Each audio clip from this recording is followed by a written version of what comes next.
That's Mary Marst, isn't it? Her reputation preceded her, didn't it? Well, it isn't every day a spoiled heiress becomes the acting CEO of an international hotel conglomerate. That's true. The Marst Corporation.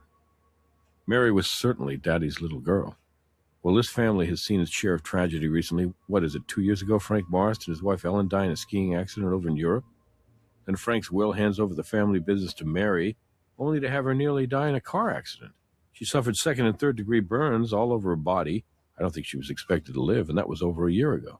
Well, you gotta hand it to her. She always defied expectations. She was pretty tough. So tough, maybe someone just got tired of waiting.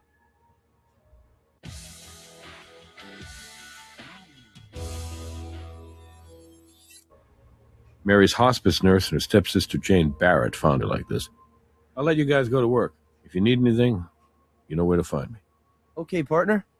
Ready when you are.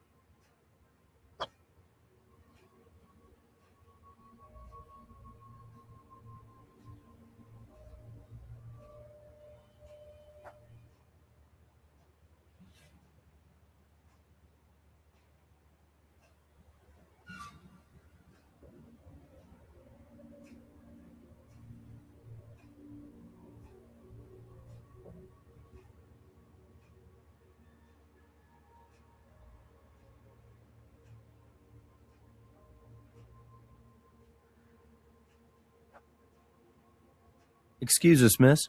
We're with the Las Vegas Crime Lab. We'd like to ask you a few questions, if you don't mind. Starting with your name, please. I'm Pauline Liu. I'm Mary's hospice nurse, but I suppose you might have been able to guess that from the uniform.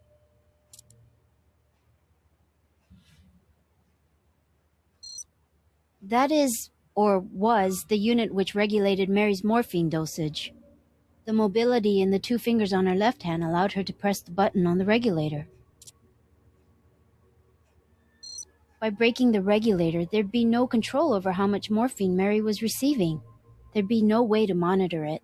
If Mary pushed the button too often, then a small safety latch inside the regulator would engage. The latch blocks any further signals into the mechanism dispensing the morphine. It's what prevents an overdose. Yes, and Miss Barrett, that's Mary's stepsister.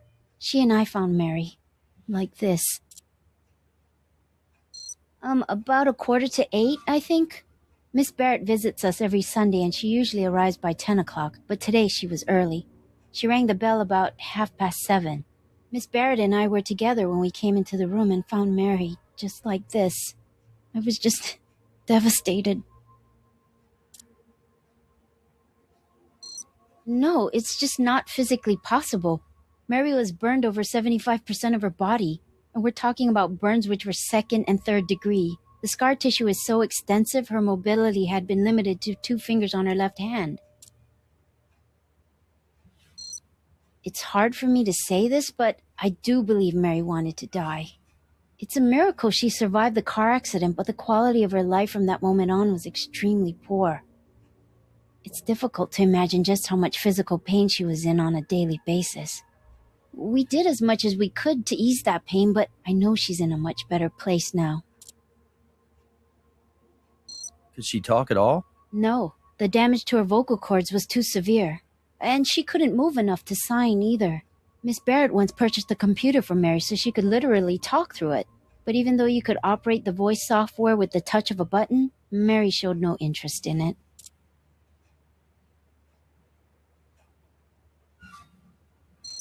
Are you familiar with the Nightingale Pledge? It's an oath nurses take, like the Hippocratic Oath. Part of it goes, I will abstain from whatever is deleterious and mischievous and will not take or knowingly administer any harmful drug. So in answer to your question, no, I did not assist Mary in ending her life. I have a small room at the house. Family prefers I refer to it as the chalet. Anyway, when the family hired me, it was with the understanding that Mary required 24-hour care.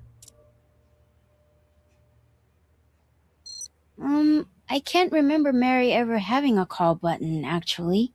I used to just check in on her 4 or 5 times a night.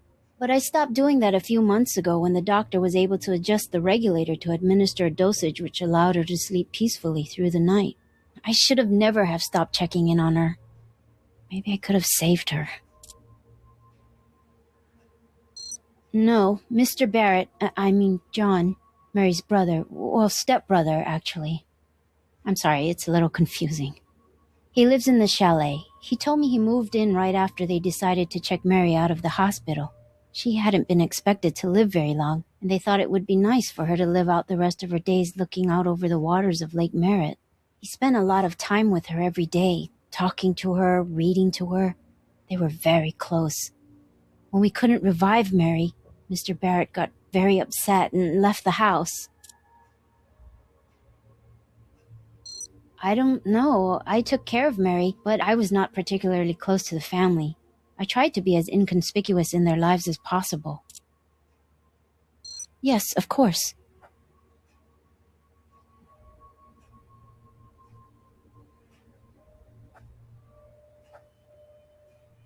Shoe impressions? Left in mud? The mud's still moist, fresh.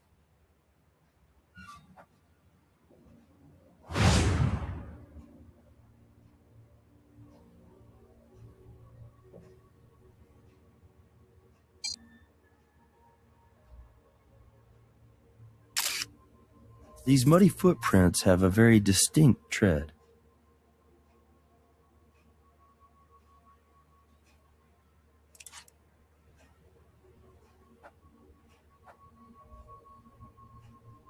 Have you ever seen one of these before? It's a device used with an IV to monitor a patient's dosage of medication. So it looks as though if Mary were experiencing some pain, she could just push this little button here, and the regulator would release a dose of morphine into her IV.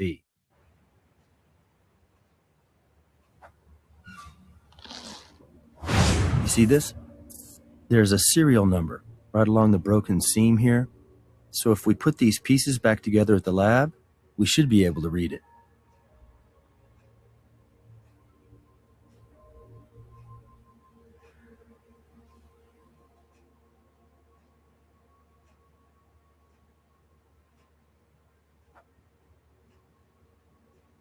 Bottle of morphine. So there has to be a switch inside that regulator unit which prevents a patient from overdosing.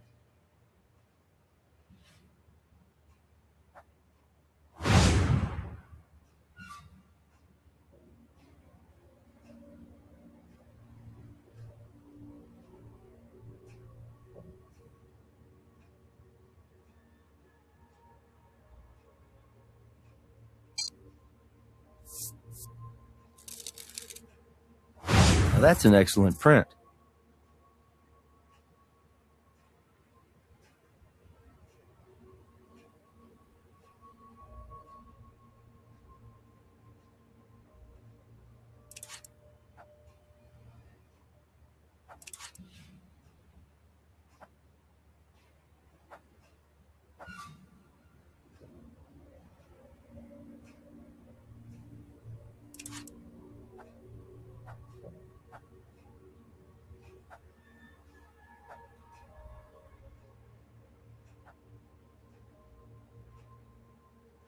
Miss Barrett, we're with the Las Vegas Crime Lab.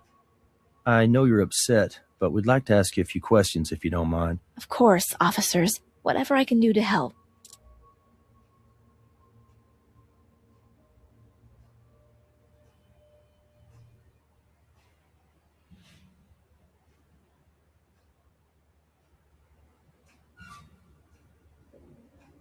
That's correct. Mary's nurse and I discovered the body this morning. 7:30 this morning? Maybe 7:45? I'm not exactly certain. Yes, she was lying almost exactly like this, but the nurse and my brother John did try resuscitating her, so the body may have been jostled a bit. I made sure none of us moved anything else, because I understand the importance of not disturbing a crime scene. Her morphine regulator was smashed. Mary couldn't do that. Poor thing could only move 2 fingers on her left hand. God bless her. I pray she's in a better place now. You'd think anyone living like this would want to die. Not Mary. She was a fighter, and she was a real inspiration to me. When I moved away from here, I thought I'd never come back. But after Mary's accident, I started flying in from LA every Sunday. I swear to you, as God is my witness, Mary wanted to live. Yes, I live in Los Angeles. I work for a public relations firm, but like I said, I fly out to visit Mary every Sunday. Yes, that's right. I'm sure you've heard of my stepfather, the self-proclaimed hotel tycoon.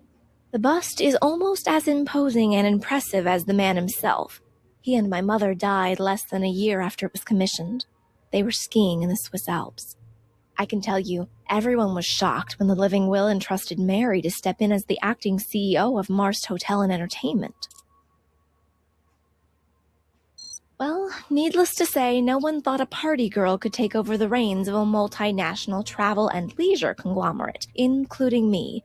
But I have to admit, we were all wrong. Tragically, the very same night she announced her retirement and appointed her successor, she crashed her car. Yes, it is. She was so badly burned, the doctors told us she wouldn't live through the night. I'll never forget the look on my brother's face when he heard the doctor say that.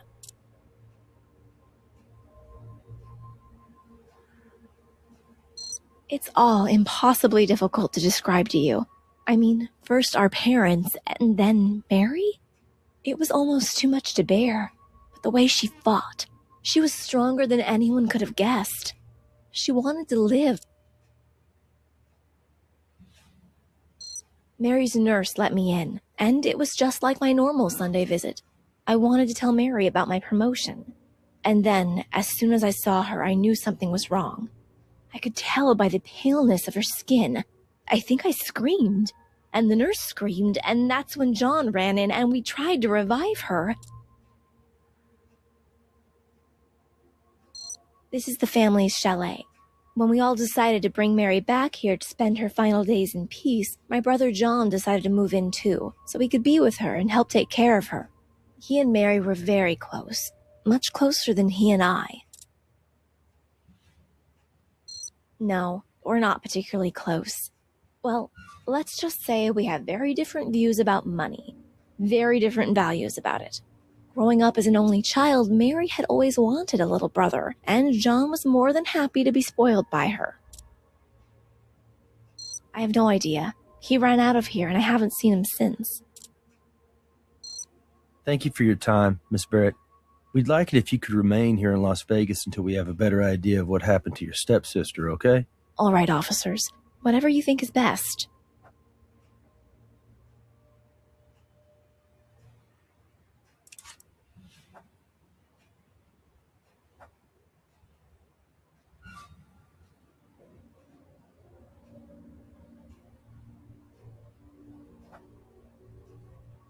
Look like anyone you know? Maybe not. This bust is of the late Frank Marst, Mary's father. Looks like it's made of solid bronze.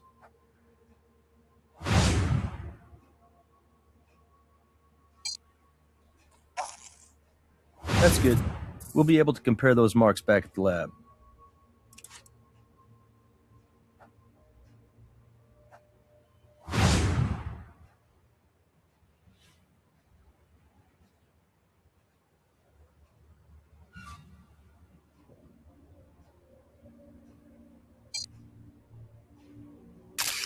We should compare these footprints to the ones we pulled from the next room. Not bad for a preliminary assessment.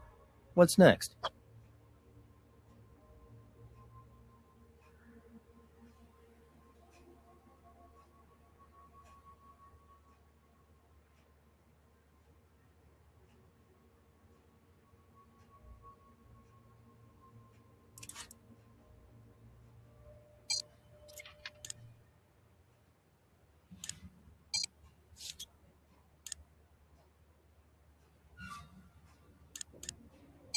I'll call Robbins, tell him to send somebody down here to pick up the body, and I'll make sure the officers hold the scene for us, just in case we need to come back here.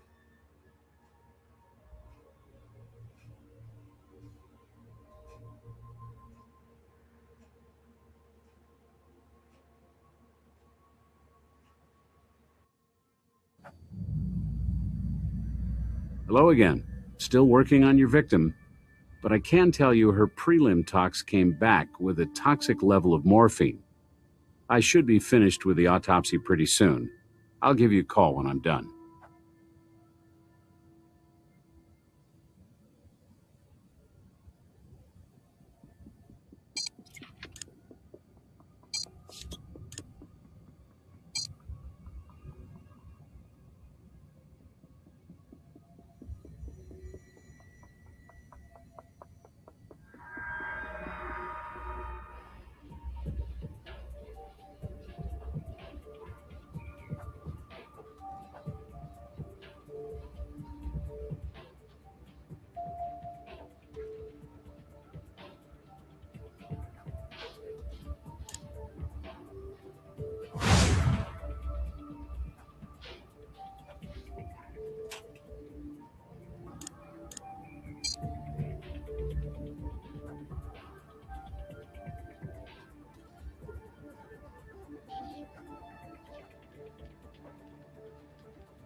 All right, now we should be able to read the serial number.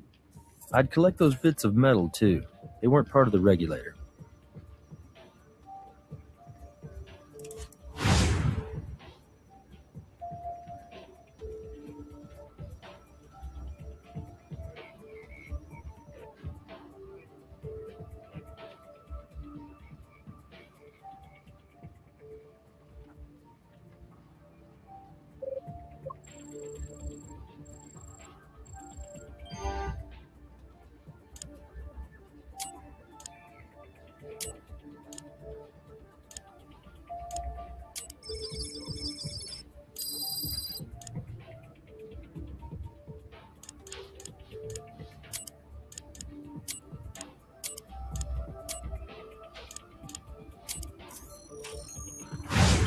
That's almost 100% bronze.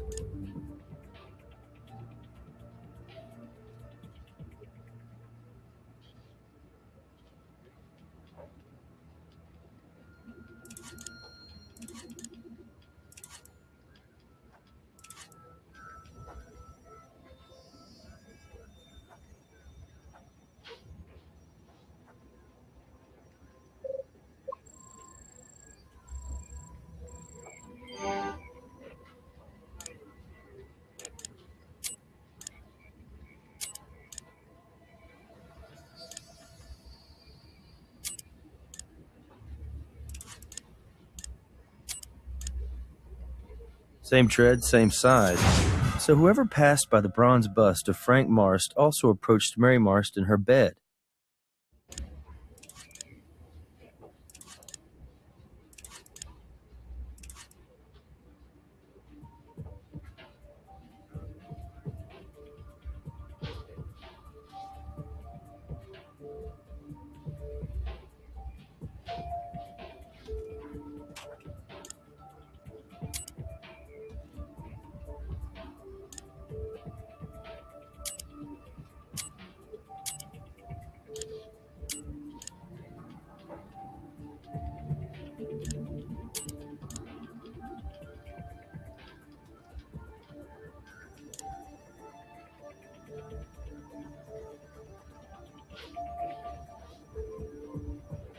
It's a match. That bronze trace we found in the broken regulator pieces came from that bronze bust of Frank Marst.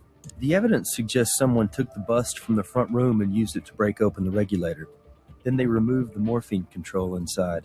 Then the murderer pushed the button on the regulator to give Mary an overdose of morphine. If Mary was awake, she would have been forced to lie there and see it all happen. Helpless.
So, the print on the bottle matches Jane Barrett. It says here she was arrested 6 months ago as part of a Death with Dignity demonstration in Carson City.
Based on what evidence? Prints on the bottle of morphine belong to Ms. Barrett? Well, until Doc Robbins gives us the results of the autopsy, we can't even think about a warrant. But maybe Ms. Barrett will come in here voluntarily to answer some more questions. No harm in asking her, right?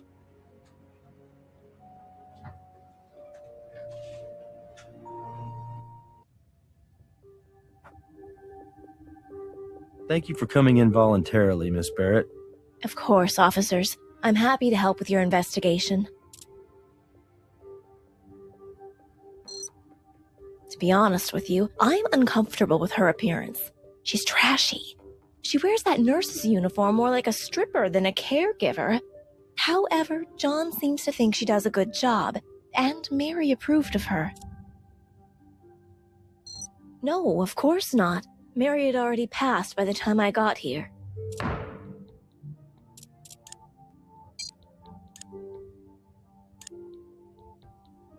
Oh, I'm sorry. I thought you meant today. I did change her morphine when it ran out during my visit last week.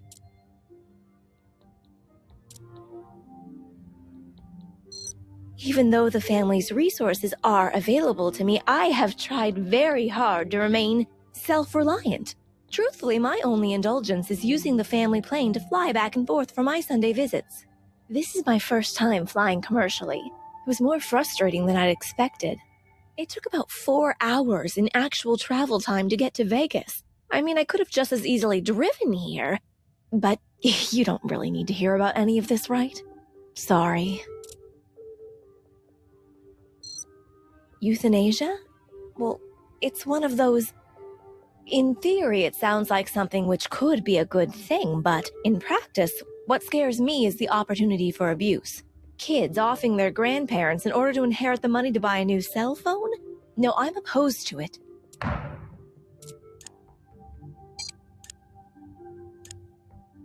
Miss Barrett, are you aware that your fingerprints are on record because you were arrested 6 months ago at a Death with Dignity demonstration in Carson City? I wish I could chalk that up to youthful indiscretion, but obviously I was old enough to know better. Suffice it to say, my politics 6 months ago had more to do with my personal relationships than my personal beliefs. I don't mean to suggest that there's anything wrong with the Death with Dignity people. It's just that I wasn't really with them, if you know what I mean.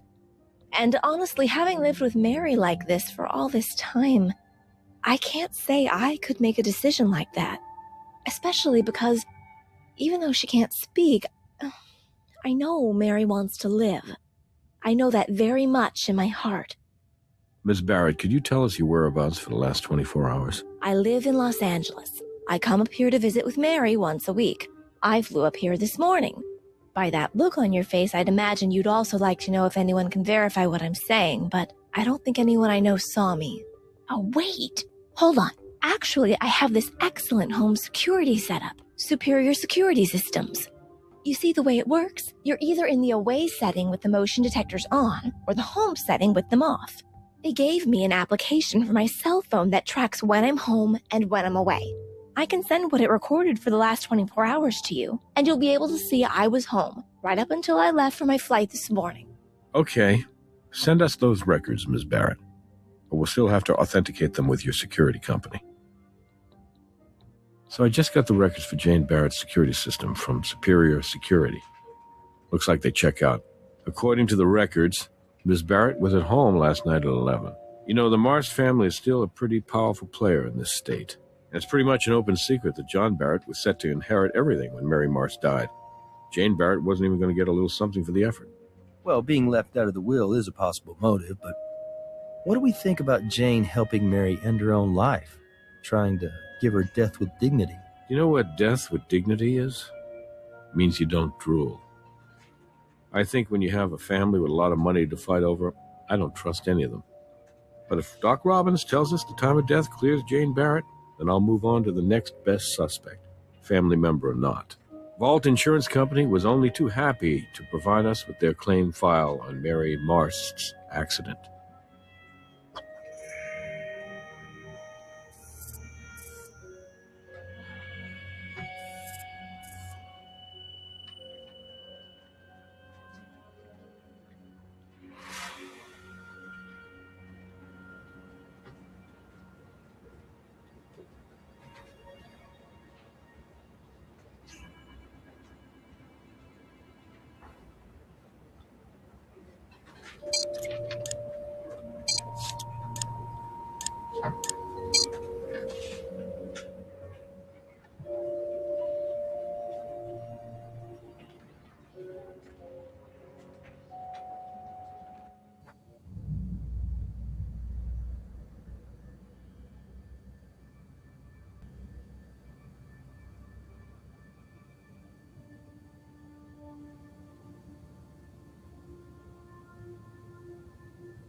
Hello again. Still working on your victim, but I can tell you her prelim tox came back with a toxic level of morphine.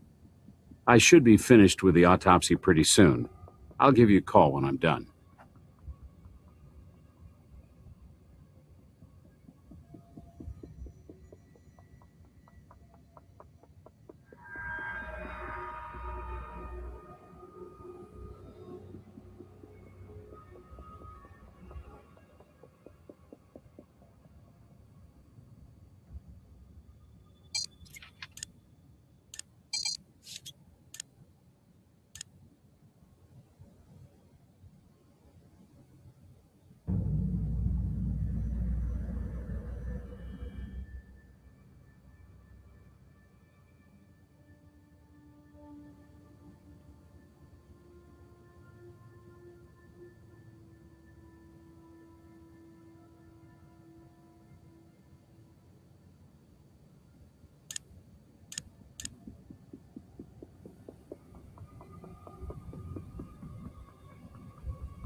Hello again.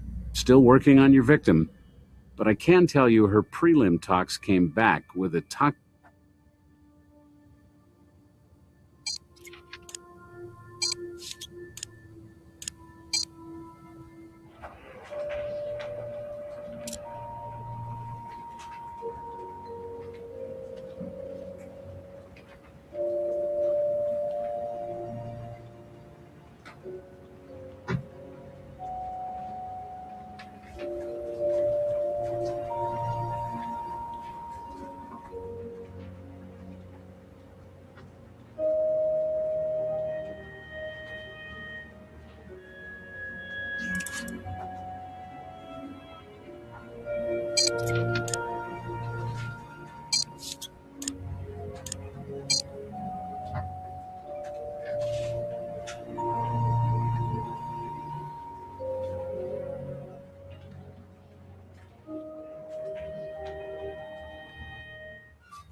Nurse Lou, we have something else we'd like to ask you. Yes?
Something about this nurse's story isn't sitting well with me. How about you? You have to make sure we can corroborate it with the evidence.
That's the record of Mary Marst's morphine usage.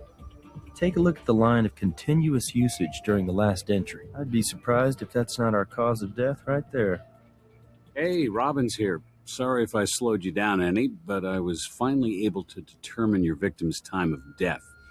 You're looking at somewhere around 11 p.m. last night.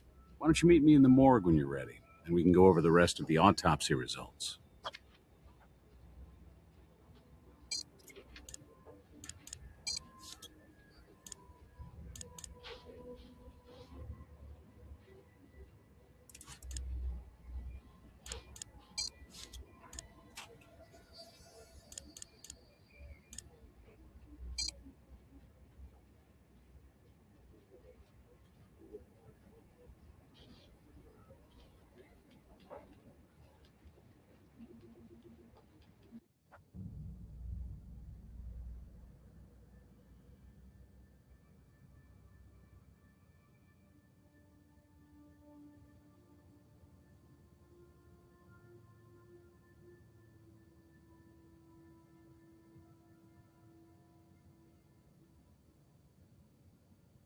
Thanks for waiting.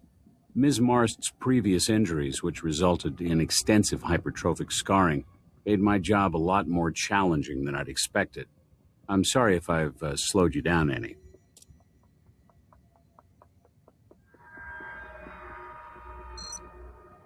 Just because something walks like a duck and quacks like a duck doesn't mean we shouldn't assume it's a duck. The massive amounts of morphine found in the victim's system would lead one to expect death by overdose-related causes, and I did determine Ms. Marst's cause of death to be asphyxia due to morphine intoxication. Because the extensive scar tissue in Ms. Marst's lungs was hypertrophic, it took a little while for me to distinguish the morphine as the root cause of the asphyxia, as opposed to a more general catastrophic failure of the respiratory system due to her persistent condition. Is it just me, Doc, or did this autopsy take a little longer than usual? Well, Nick, it's just been a while since I examined a body with such severely burned tissues that hadn't been a contributing factor to COD. I estimate time of death to be somewhere around 11 p.m. last night. The problem I had with this one is, if you take a good look at the muscular atrophy, it presents like advanced rigor. These pressure ulcers and skin abrasions also led to some initial confusion over the degree of livor mortis. And finally, once I got Ms. Marst's medical records and saw she'd stopped eating solid food about 3 months ago, I knew I couldn't use any partially digested food to help set her time of death. Man, you weren't kidding when you said this one was challenging. Yeah, but that's what keeps the spark alive in this job. It's a good question, and I have no answer for you. Now, in a situation like this, where such a high dose of morphine is involved, I look for signs of cadaveric spasm, because when voluntary muscles are deprived of oxygen due to, say, strenuous activity, these muscles tend to seize up perimortem, and indications of cadaveric spasming, let's say in the hands or arms, would tend to suggest the victim was in the midst of a struggle around the time of death, and I looked for such indications. When I got the full tox report back, it seemed to me that the level of morphine in her system was so toxic, it probably caused her to slip very quickly into an unconscious state just prior to the total collapse of lungs. So, absent any indication of cadaveric spasm, I concluded your victim's voluntary muscles were not engaged in any such strenuous activity peri-mortem. The more important point here is that whether this was a deliberate act of murder or an assisted suicide, Mary Marst's death was the result of a homicide. No, it would have been impossible.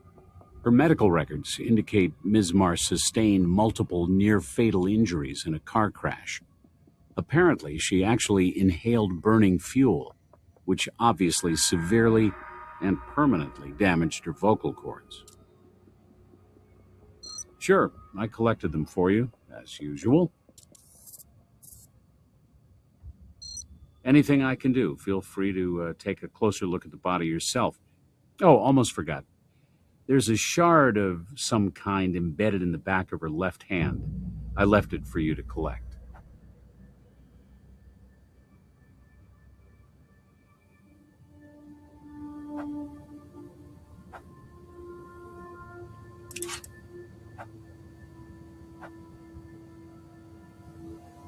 Scar tissue here is extensive, as well as hypertrophic.